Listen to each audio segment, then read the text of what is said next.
차 안에서 고행에 가까운 밤을 보낸 남자. 하루를 시작하는 것도 택시 아닌데요. 그에겐 매일 아침 통과 의례처럼 해야 하는 일이 있답니다.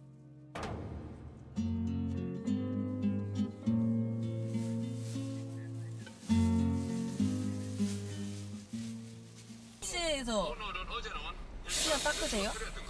택시에서 조금 시간을 뺐다고. 그렇게 양치질을 하고 나와 집에 있는 손수레를 끌고 동네를 도는 일인데요. 대체 뭘 하려는 건지 남자의 눈이 바쁩니다. 그러다 멈춰선 곳은 역시나 쓰레기 앞. 누가 내다버린 플라스틱 판이 마음에 드시나 본데요. 여기도 뭐 있다. 저기 금고인데? 금고. 쓰레기라고 덮어놓고 가져가는 건 아닙니다. 자신에게 필요한 건지 쓰임이 있는 건지 찬찬히 따져본 후 골라간다는데요. 그런 할아버지에게 쓰레기는 마음을 나누는 방법이기도 합니다. 촬영을 진행하며 정이 든 제작진에겐 어린 거면 가져오라고. 제가요?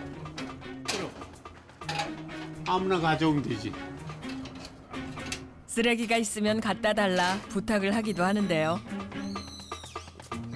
이제 좀 쉬시려고요? 아, 일이지. 일할 시간에 일해야지. 어제까지만 해도 분명 집이었는데 바퀴 달린 집이 일터로 변신하는 순간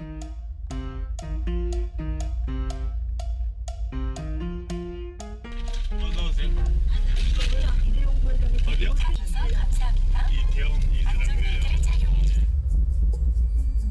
이쯤 되니 남자의 지난 시간이 궁금합니다. 자녀들은 지금 어디 딴 데 있는 거예요? 없어요? 예? 없어요. 결혼하신 거 아니에요? 아, 지금 혼자 있다고. 아, 이혼했다니까? 이혼하기 전에 그 자녀들이 있잖아요. 없어요. 슬아에 자녀가 없었어요? 없어요. 자신의 이야기를 하는 것이 내키지 않는 듯 대답을 회피하는 남자. 무슨 말 못할 사연이라도 있는 걸까요? 도깨비집 인근의 토박이들을 상대로 남자에 대해 물었습니다. 멀쩡하죠. 옛날에 단양대까지 다 다니던 사람인데. 들리던 소문에 의하면 부인이 의사인데 이혼했고 옛날에. 저 집 말고도 또 다른 집도 있고 뭐 그렇다고. 넉넉한 집안에서 태어나 명문대까지 졸업한 촉망받던 엘리트. 그것이 젊은 시절 남자입니다. 그런 그가 돌변한 것은 20여 년 전. 느닷없이 집안에 쓰레기를 모으기 시작했다는데요. 급기야. 무너지든 안 했지만 그래서 또 불났을 때는 굉장히 무서웠어요. 막 불이 막 이렇게 쉬잖아요. 바람 부니까. 그래요. 굉장히 무서워서. 근데 또 저렇게 모으니까는. 5년 전 집안에 쌓아둔 고물에 불이 옮겨 붙으며 온 집이 불타버리는 끔찍한 사고까지 났었는데요. 그 일로 어린 시절부터 살아온 집이 폐허가 됐는데도 집을 고칠 생각조차 않았다는 남잔 오직 그곳에 쓰레기만 채웠답니다.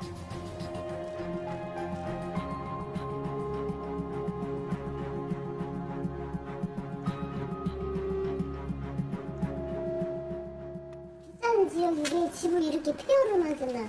난 지금 의아해서. 싼 땅은 아니죠. 시내랑 가까운데.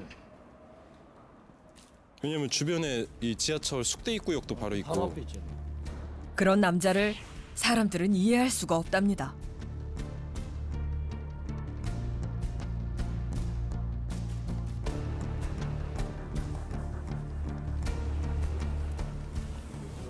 MBM에서 나왔는데요.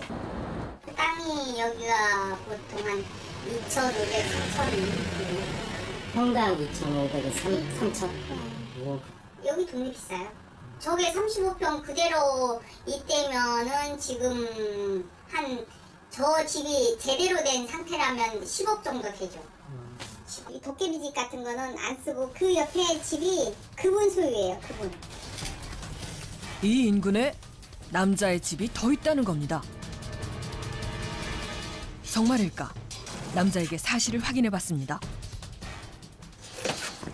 요 뒤에 있어. 집이 두 채 있었죠. 도깨비집 뒤의 작은 단독주택도 자신의 집이라며 제작진을 안내하는 할아버지. 그런데 그곳도 쓰레기로 점령당한 지 오래. 도깨비집과 다를 게 없었습니다.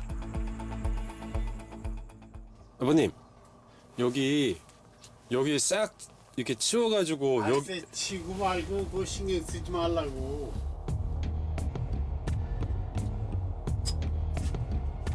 도대체 왜 도심 한복판 값비싼 집을 죄다 쓰레기로 채워 쓰지 못하게 만드는 건지. 이해할 수 없는 남자의 행동을 두고 사람들은 짐작가는 이유가 하나 있다고 했습니다. 저 집이 또 해결이 안 되던 게 아마 그 형제들이 몇이 있나 봐요. 그러니까 그 지분이 해결이 안 되는 것 같아요. 엄마가 살던 집인데 이제 돌아가시고 형제간에 다 나눠야 되는데 그게 마음같이 잘 안 돼가지고 할아버지가 그 집을 팔지 못하게 이렇게 쓰레기를 갖다 쌓아놓고 10억에 달하는 비싼 집을 형제들에게 뺏기지 않기 위해 일부러 쓰레기로 채운 것 같다는데요. 수소문 끝에 남자의 가족을 어렵게 만났습니다. 그게 옛날에 2층 집에서 얼마나 이쁘지고 대문이고 다 이쁜 집이었다고. 그게 나무집. 어떤 사람이 그 집에 도르래를 타고 물건을 올라가고 무슨 새 난간을 하고 누가 그렇게 하겠어. 그 다음에 또 해. 그럼 그 가족은 어떻겠어. 지금 이 말씀하시는 분의 형 아무 얘기도 하고 싶지 않지. 딱 그 심정이야. 남자에 대한 이야기를 꺼내자 날선 반응을 보이는 가족. 근데 여기 형제들은요, 다니던지 말던지 그냥 형이 거기서 오랫동안 살았잖아요. 그 살다가 세봤다가 뭐 해도 아무 상관도 없어. 그냥 형만 깨끗하게 잘 살았으면 정말 좋은 거지 뭐 전혀 없어. 그리고 형 가진 거나 좀 잘 지켰으면. 유산 갈등은 아니랍니다. 도리어 어머니가 물려주신 소중한 그 집을 잘 지켜줬으면 한다는데요.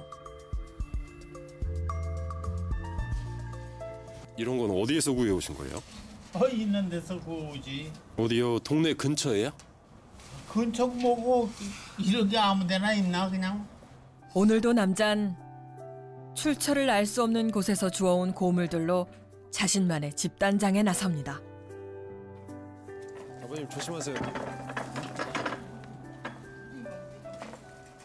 이렇게 무거운 것을 뭘 혼자요? 네? 이렇게 무겁잖아 이것은. 무겁거나 말거나 다 혼자 다 하는데 뭐.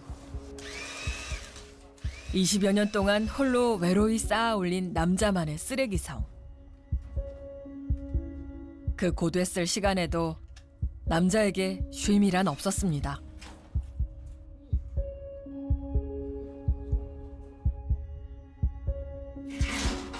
고행에 가까운 생활을 견디면서까지 쓰레기를 포기하지 않았던 남자. 지켜보는 주민들도 포기 상태인데요.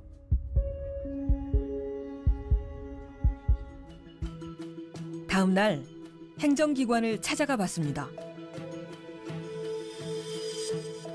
청소까지도 두 번을 쳐드렸고 안전재난과에서 위험하니까 D등급을 이렇게 한 거예요. 건물도 지금 개보수해야 되는데 한 3년 전인가 2년 전에 합심이 돼서 치워드렸는데 또 이 상황인 거예요. 그러면 구청에서도 계속 뭐 주기적으로 해드릴 수 있는 건 아니잖아요. 요 건물만. 그러니까 이제 지금은 그 상태라고요. 남자가 이른 아침부터 집을 나섰습니다.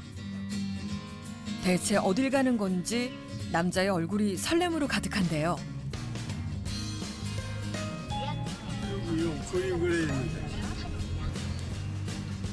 한참을 달려 도착한 곳은 평범한 한 주택가.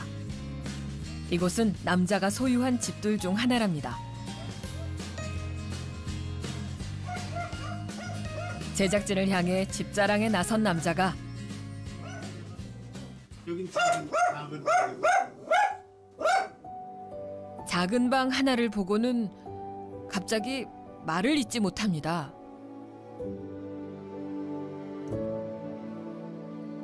잠시 후 자리를 피하듯 집을 나가버리기까지 하는데요.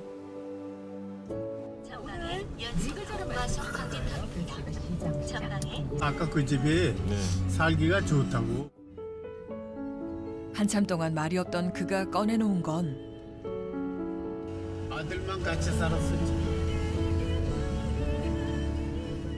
거기서 할아버지 아드님이 사셨던 거예요? 그렇지. 두 분이서? 근데 할아버지는 저기서 계속 안 사세요? 응? 왜 저기서 계속 안 사세요, 할아버지는? 아, 나 이쪽에 와 일할 것도 많고 그러니까. 근데 여기 집이 할아버지가 더 편하다 했잖아요. 살기 좋다고. 왜 갑자기 아들 얘기를 꺼낸 걸까요? 그리고 늘 할아버지와 함께했다는 아들은 지금 어디에 있는 걸까요?